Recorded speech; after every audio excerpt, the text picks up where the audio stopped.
two Johnson & Johnson products that I use most often because they work for what I do and what I do professionally and what I do as far as personal habits go. And those two products are Tyl IMO Extra Strength and Imodium. And why I need them so much for what I do and who I am outside of work is that I'm an event planner. And I don't do pretty parties all that often. My events are community-based. There are festivals and parades and days of good deeds, that kind of thing. And they're long days. I mean, they start at 6 in the morning. Sometimes they go till midnight. I have to get in and do setup. And you're going to get aches and pains, and you're going to pull this, hopefully not, hurt that, break this. I've broken both arms. The Tyl IMO Extra Strength is what I honestly sometimes take it prophylactically because I know it's going to help me with any little twinge that I'm going to get during the day. And I always have them in my purse, in my event bag, in a little baggie because things ache, things get sore, things pull, and it works. And I'm not a person who chooses most of the time to rely on prescription products. But why would I need to when I've been lucky enough to find a product that works for me? And I do Zumba. I discovered it in my 50s as an exercise routine, and I do it 4 times a week, and your whole body goes all over the place. You get a new instructor. I need the pills by the time I get home, I have to admit.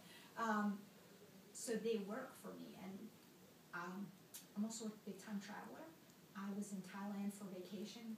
If I didn't have Imodium, I would have not made that 21-hour flight home.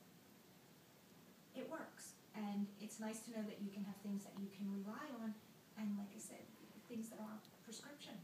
I was burned with chicken soup about 10 years ago, and I didn't take the prescription drugs. I took Tyl IMO Extra Strength when I got back home. I flushed them down the toilet when I got home. So, you know, they've been there for me since my 30s, I guess, and I'm glad that the product is still on the market for me to use because that's my go-to product, those two. That's great. You talked about using these products since you were around 30 years old. Can you talk a little bit about the trust that you have in the Johnson & Johnson brand? My parents, actually, my mom used Tyl IMO Extra Strength. And, you know, things happen to females once a month that are not the most comfortable thing on 2 feet. And Tyl IMO Extra Strength has always helped me with that. So when you grow up through your life with something that you know works for you, you know that the product is safe. You know that it's there on the shelf. You know that it's going to work. I don't think you really need to know much more than that. So that's the way I look. That's the way I feel about the products. That's great. Ken, we talked a little bit about the products not being available for a period of time. Can you talk to us about your reaction when you first saw Imodium back on the shelf in your local store? Yeah, it was like, yay! You know, I just find that more and more CVS stores or Walgreens, they're so into their own product lately that I swear 3/4 of the shelf, and it's not just prescription, no, it's not just over-the-counter medications, are their brand. And they make them look so similar that you have to work really hard. But your boxes are bright red for Tylenol, so they pop out at you, which is also a nice recognition factor. It makes it a little bit easier to find it.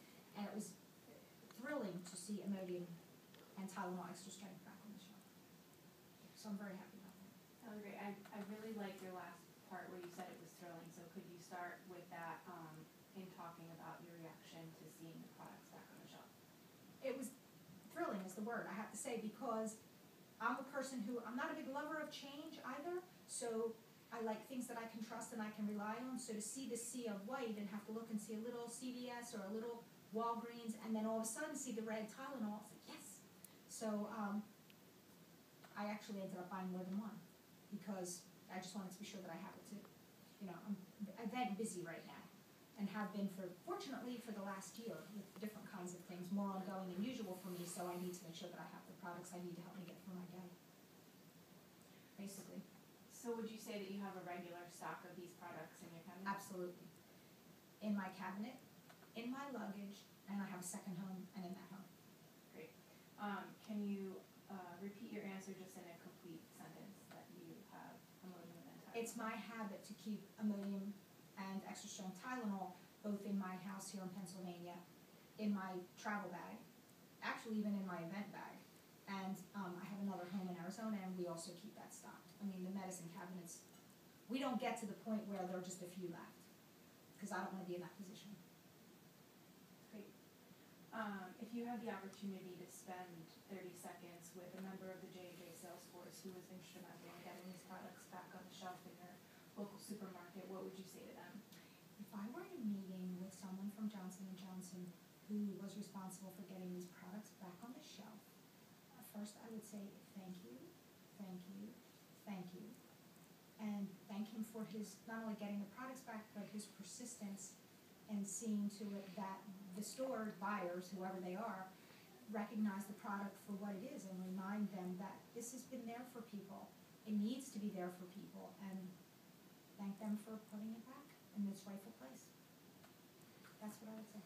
That's an excellent answer, and I'm wondering if you could give that answer to the camera, picturing the camera being that Johnson & Johnson salesperson, if you could speak directly to them. Just repeat it.